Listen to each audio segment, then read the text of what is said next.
Viongozi wameendelea kuirai serikali kukoma kutoa ahadi zisizotelekezeka kadri ya siasa za mwaka ujao zinavyozidi kushika kasi. Akizungumza alipofanya ziara katika hospitali ya Pumwani, alikuwa seneta maalum Millicent Omanga amepuuzilia mbali juhudi za Rais William Ruto za kueneza ZUWASA ya mwaka 2060.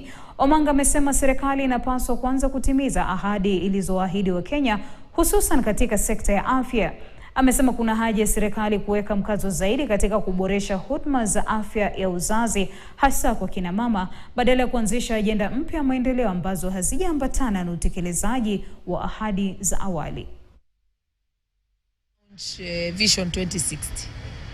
Mimi kusema kweli sina imani nayo, na nitasema ni urongo hii ya kawaida. Kama manifesto tu ile tumefanya kitu kidogo kama hiyo ya kina mama, hiyo ni porojo, hiyo ni siasa, hiyo ni uongo, hiyo ni kuwadaa wa Kenya. Kwanza wacha tutimilize Vision 2030, tutimilize ile manifesto yenye alifanya ya 2022 kabla hajaanza kwenda kusema Vision 2060.